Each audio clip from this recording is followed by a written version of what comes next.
Bondoso Pai, obrigado por tudo que o Senhor está fazendo na nossa igreja e no nosso instituto bíblico. E eu peço que o Senhor abençoe hoje à noite esse estudo, enquanto terminamos a visão geral do Velho Testamento. Me ajude, por favor, e abençoe cada aluno em nome de Jesus. Amém. Então, o Velho Testamento, estamos quase terminando, creio que nós vamos, na verdade, terminar hoje à noite essa aula ou esse curso sobre o Velho Testamento.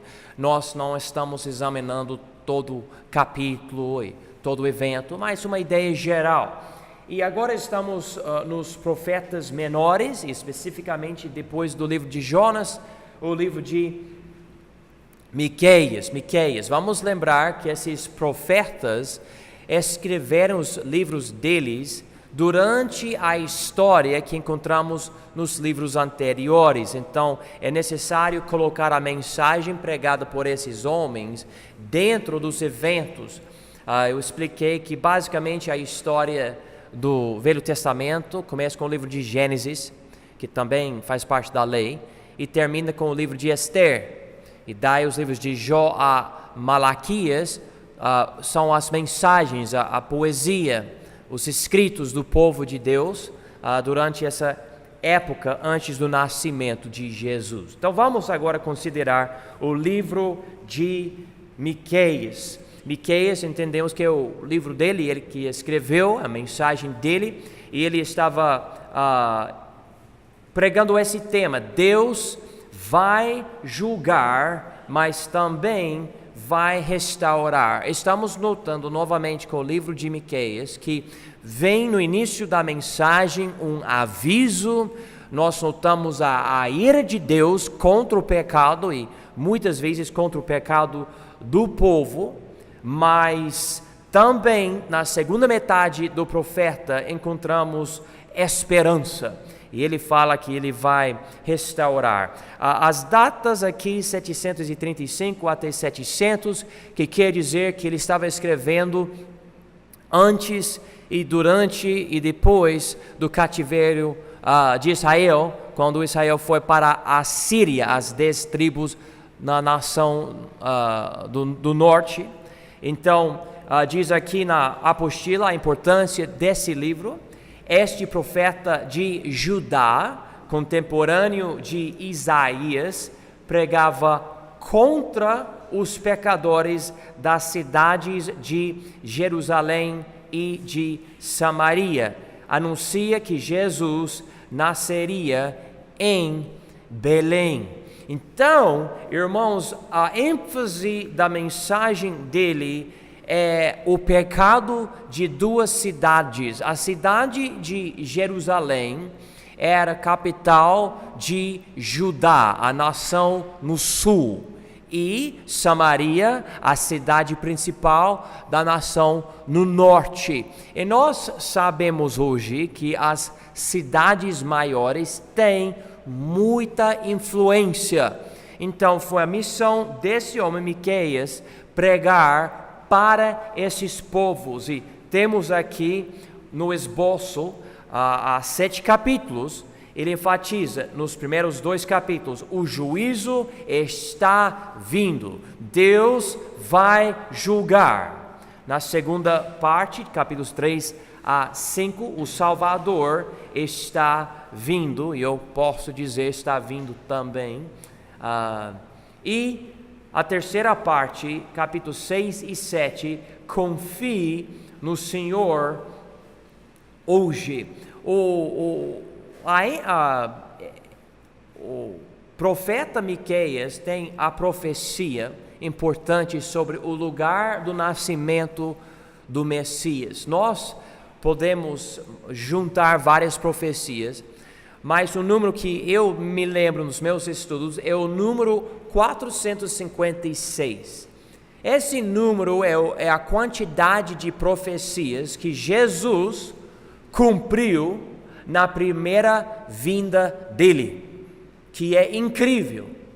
E uma das profecias foi onde ele nasceu. É interessante porque há profecias sobre Belém, sobre o Egito e sobre Nazaré. E você pode ler essas coisas no Velho Testamento e se perguntar, mas como é que Jesus vai ser da cidade de Belém, mas de Nazaré e vai sair do Egito? Mas como? Hoje, entendendo a história de Jesus, lendo Mateus, Marcos, Lucas e João, podemos voltar para essas profecias e entender melhor. Por quê? Porque Jesus nasceu em Belém sobre o livro de Miqueias, mas também por causa da perseguição, os pais dele, ou Maria com o marido dela, foram para o Egito, ficou lá um tempinho e voltaram, mas não voltaram para Belém e acabaram indo para Nazaré. Jesus foi criado em Nazaré e ali ele começou o ministério dele, ou fez o ministério dele, a cidade principal sendo Cafarnaum. É interessante ver essas coisas. Hoje entendemos, mas não entendemos, ou os judeus não entenderam na época deles, por causa de não ter os fatos que nós temos hoje. Então, o livro de Miqueias enfatiza onde Jesus nasceu. O livro de Naum, nós lembramos do fato que Deus mandou Jonas para pregar para a cidade de Nínive, que era a capital da Assíria. O povo se arrependeu, mas Jonas não tinha um coração mostrando desejo de ajudar o povo a conhecer melhor a Deus e crescer na palavra pregada. Não, ele odiava o povo. E nós não notamos nada estabelecido com o povo, nenhuma influência boa, além daquela única mensagem. Passando uns 150 anos, essa nação cresceu, abandonando a palavra de Deus e atacou a nação de Israel. Atacou. Daí chega o profeta Naum. Naum não prega especificamente para o povo de Deus, mas ele prega para a cidade de Nínive, essa cidade que é a capital da Assíria. E aqui o tema tem só 3 capítulos. A palavra-chave é zeloso, que enfatiza Deus, como Ele age e como Ele quer proteger a glória dEle, etc., o povo dEle.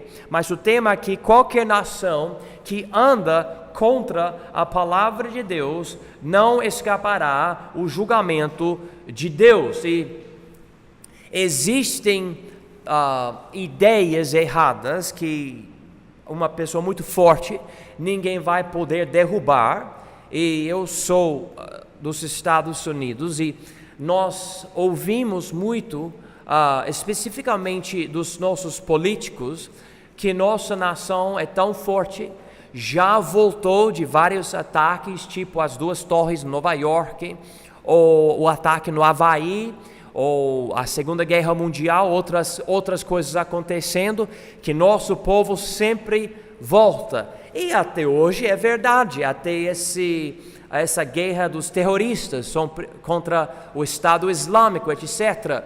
A nossa nação conseguiu basicamente eliminar o Estado Islâmico. Tudo bem. Mas não existe nação nenhuma que, se sair do caminho, vai sempre ter a proteção de Deus.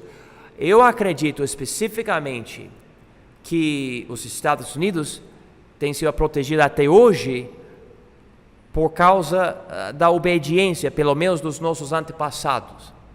Nosso povo abençoa os judeus até hoje, esse tipo de coisa, a Bíblia profetizou isso. Mas se o meu povo continuar do jeito que está hoje, eu vejo grande destruição mais para a frente. Eu vejo isso. E me traz muita tristeza. Eu sou muito patriota, amo o meu povo. Mas ao mesmo tempo eu vejo isso. Nínive cresceu muito, muito. Mas infelizmente, por causa da desobediência, não honrando a Deus, foi destruída pela Babilônia. Mostra aqui a importância desse livro de Naum, que Nínive não continuou a temer a Deus 100 a 150 anos depois da pregação de Jonas, e mostra que Deus é zeloso, Deus é o juiz e Deus é justo. Vamos para o próximo livro, o livro de Abacuque.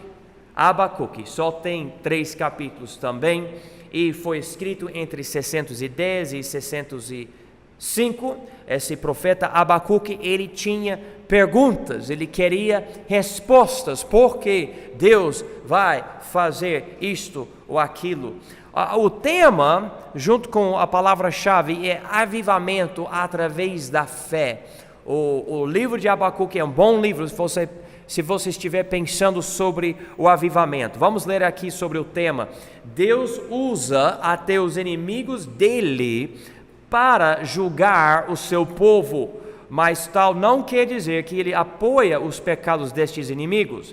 Deus julgará os inimigos dele. Infelizmente, a maioria das nações na terra se tornarão como a Babilônia, que era o inimigo do povo de Deus, de Judá na época. Todavia, o justo viverá pela fé e não precisa se preocupar com a corrupção das nações. Então, Deus mostrou para Abacuque: eu vou destruir Judá, meu povo, o templo, a Jerusalém, etc., através do povo da Babilônia. E Abacuque estava pensando: mas como e por que esse povo é tão ímpio, tão errado, tão desobediente? E Deus explica para ele: não, você não precisa se preocupar.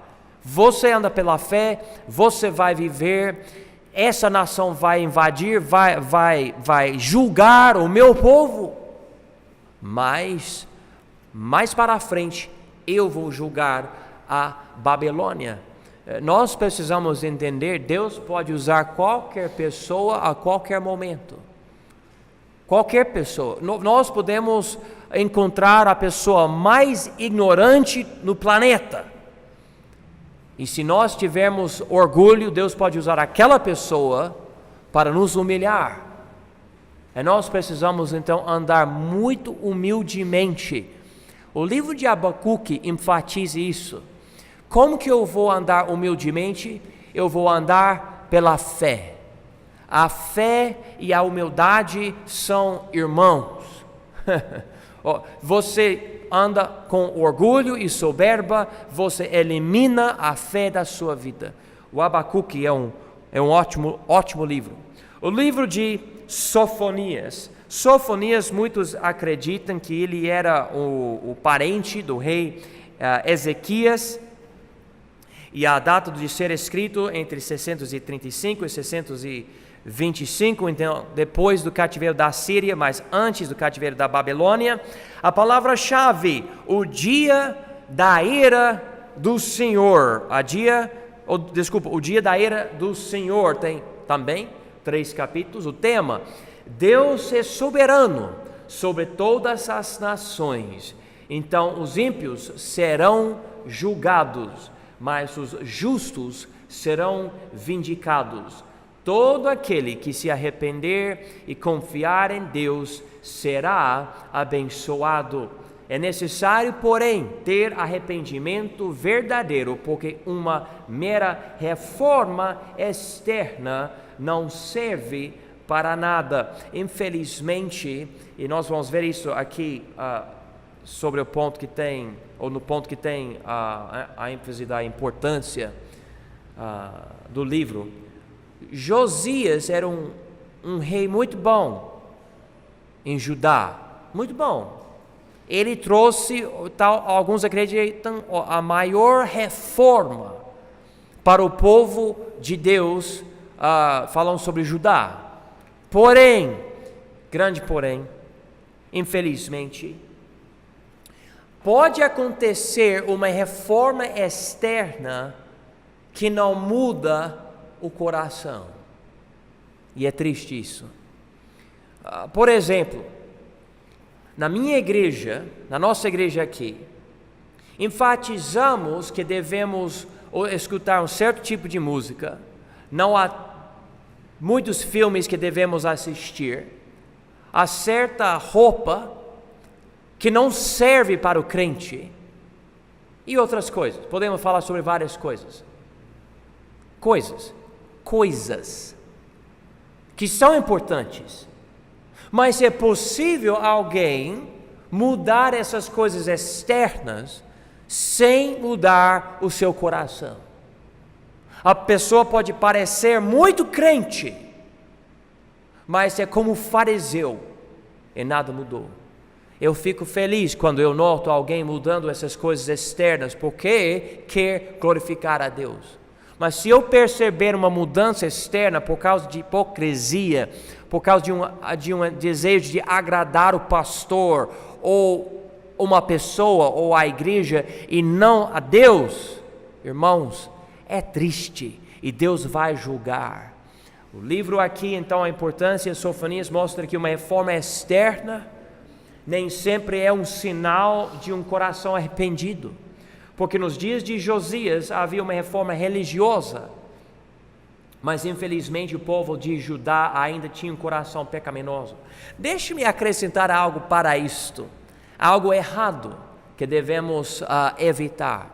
A pessoa fala, mas eu não vou mudar a minha roupa, eu sei que é sensual, ou seja o que for, porque, sabe, não está no meu coração, não quero ser hipócrita. Que coisa que não... qualquer desculpa para não obedecer a Deus, a gente inventa, não é verdade? Vamos inventar as desculpas. Mude o seu coração! E deixa Deus transformar a sua vida externa também. Que coisa! Mas a gente inventa qualquer coisa para não obedecer. Sofonias é um ótimo livro, deve estudar. Próximo livro, o livro de Ageu. Foi escrito em 520. E, então isso foi escrito depois do cativério da Babilônia. Então Israel já foi levada, não Israel, Judá já foi levado para Babilônia. A ênfase aqui é a casa do Senhor, porque esse profeta tinha a obra dele depois, o povo já voltou para Judá.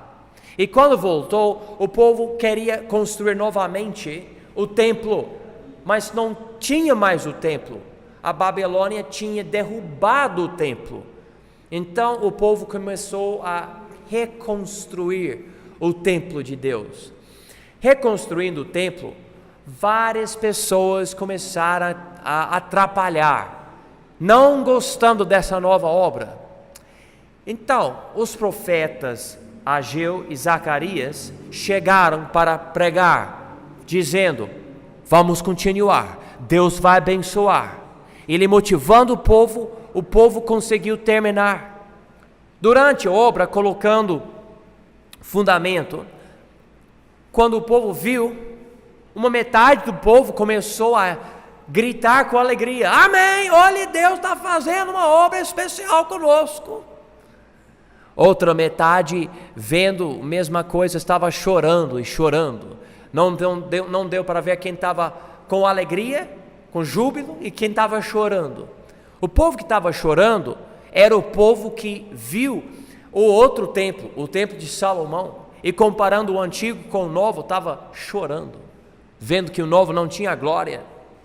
Ageu escreveu uma profecia, ele falou, esse templo vai ter mais glória do que o primeiro. Eu fico pensando, o que os judeus estavam pensando? O que ia acontecer? Passando muitos anos, uns séculos, nada especial aconteceu, e no ano 70 DC, depois Cristo, esse templo foi derrubado por Roma. Então, o que aconteceu que foi tão especial? A única coisa que aconteceu, que trouxe glória, e a Bíblia diz paz, para esse templo, foi Jesus. Foi Jesus. Ele entrou e ele pregou no templo. É a única coisa que serve para a profecia de Ageu no Velho Testamento. O livro de Ageu é também um livro muito bom. O tema é edificação do segundo templo. Deixe-me ler aqui a importância. Ageu, um profeta pós-exílico e contemporâneo com Zacarias, mostra que haveria mais glória no segundo templo o de Zorobabel do que o de Salomão. O interessante é que este templo foi destruído no ano 70 DC. A glória deste templo, então, tem que ser que Jesus mesmo entrou nele. Vamos para o livro de Zacarias. Zacarias, eu vejo, é um dos livros mais difíceis. É um livro cheio de profecia e não é fácil interpretar estas profecias. É um pouco maior, tem 14 capítulos, ainda faz parte dos profetas menores, mas tem 14 capítulos. A palavra-chave é Jerusalém. Também ele está lá em Jerusalém, depois do cativeiro. Ele está lá pregando, motivando o povo. O tema: Deus é zeloso por Jerusalém. Deus punirá os gentios que atacam Jerusalém. Deus restaurará Jerusalém. Deus habitará em Jerusalém.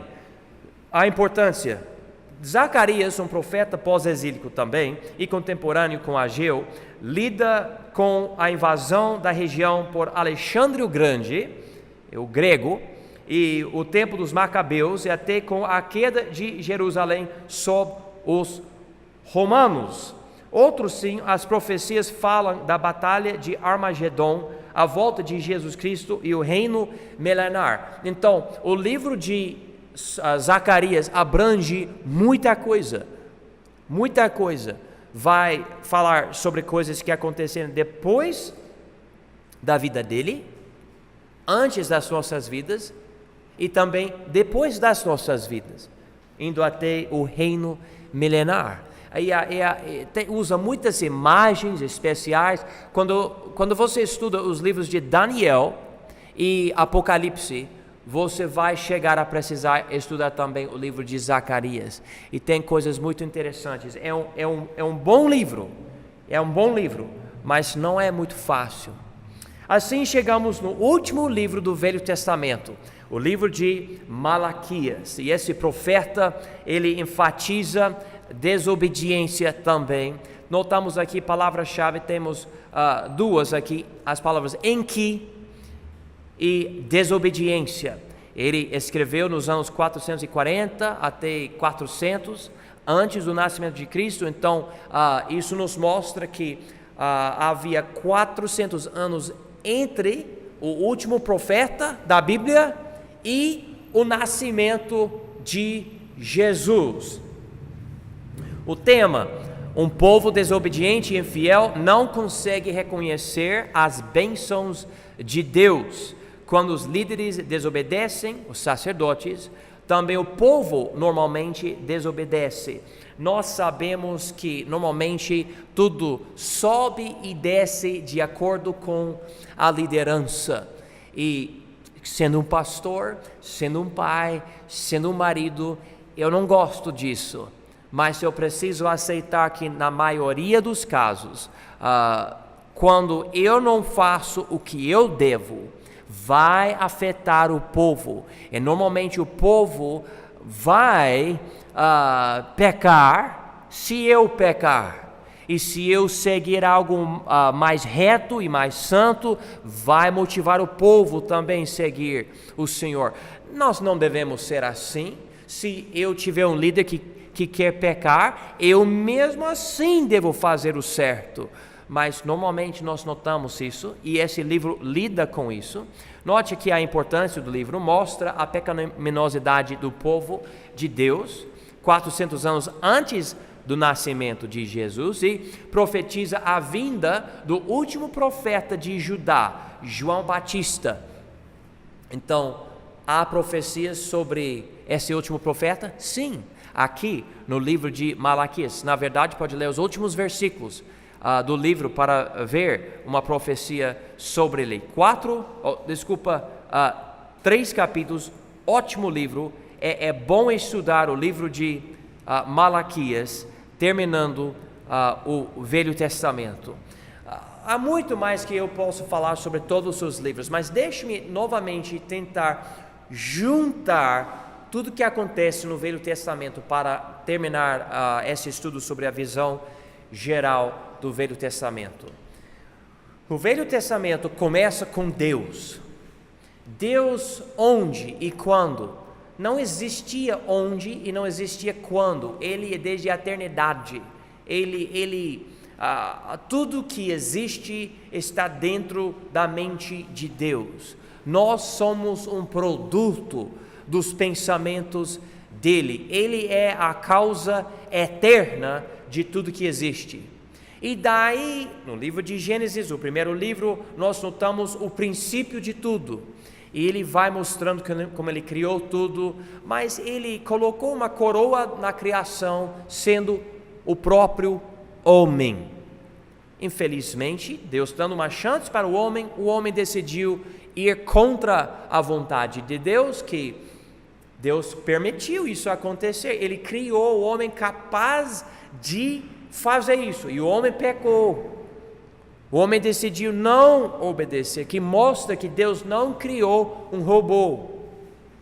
Ele até criou seres mais potentes, mais fortes, os anjos, e a terça parte dos anjos também pecaram, foram lançados da presença de Deus, e esse povo, esses anjos, desceram para a terra, e Satanás, ele tentou o homem caiu, e assim entrou a morte e o pecado na raça humana. O resto dos livros do Velho Testamento lidam com esse problema, e Deus escolhe homens. Nós notamos a graça de Deus, Deus abençoa, Deus opera, mas o povo fica voltando ao pecado. Em Gênesis, Êxodo, Levítico, Números, Deuteronômio, Josué, Juízes, Ruth, e vai continuando, é pecado, pecado, pecado. Você pode ler sobre a história do Egito em outros livros, ou a história de outros povos que escrevem suas histórias, e muitas vezes há muitas mentiras, dando glória para o povo sobre coisas que nem aconteceram. Mas quando você lê a história do povo de Deus, dos israelitas, eles não escrevem coisa muito bonita, não. Sobre Deus, sim, mas sobre eles não. É pecado após pecado após pecado. O povo cresceu muito, foi para o Egito, e na verdade cresceu no Egito mesmo. O rei de lá, Faraó, ele escravizou o povo. Deus mandou Moisés, um deles, para resgatar do Egito. O povo foi com ele para um monte, recebeu a lei de Deus, recebeu os planos para construir o tabernáculo. O povo, com essas coisas, foi no deserto, passou 40 anos no deserto, depois atravessou o rio Jordão, entrou na terra que Deus tinha prometido para eles, e daí o povo venceu um monte de inimigos e se corrompeu na terra prometida, querendo um rei. Deus deu para eles Saul, um homem muito da carne. Ele faleceu, Deus levantou outro que era um homem de Deus, Davi. Davi teve um filho chamado Salomão. Ele também era rei, mas ele se corrompeu, porque ele se casou com um monte de mulheres que não adoravam o mesmo Deus. Infelizmente, por causa disso, o filho dele causou uma guerra civil, e assim dividiu a nação de Israel e o povo de Deus. E o povo ficou pecando, a parte no norte, a parte no sul. A parte no sul tinha o templo, às vezes tinha um bom rei, mas com tanto pecado no norte e no sul, Deus mandava profeta após profeta após profeta, e nós podemos ver esses profetas, os profetas orais como Elias e Eliseu, que pregavam, mas nós não temos nada escrito. E daí Deus mandou os outros, como por exemplo Jeremias, o Ezequiel, o Ageu, o Malaquias, pregando para o povo. O povo foi o povo no norte foi para a Síria. Não muito tempo depois, o povo no sul foi para a Babilônia, mas Deus tinha profetizado através do homem Jeremias: vocês vão passar somente 70 anos. E voltando para a terra depois dos 70 anos, o povo reconstruiu novamente sua cidade, Jerusalém, em Judá, na terra prometida. E também construindo os muros e o templo. O livro termina. E terminando ali no livro de Malaquias, o último profeta, antes, do último, que é João Batista, a Bíblia não fala mais, mas nós notamos que o povo estava ainda pecando, estava precisando de algo. Tanto pecado, tanto orgulho, há profecias no livro de Daniel e no livro de Zacarias mostrando que a Grécia ia entrar e depois Roma ia entrar, mas Deus ia mandar alguém especial, o Messias. E ele chegou, mas a vinda dele começa o que nós chamamos o Novo Testamento, e esse testamento nós vamos estudar quando começamos a visão geral do Novo Testamento. Vamos orar.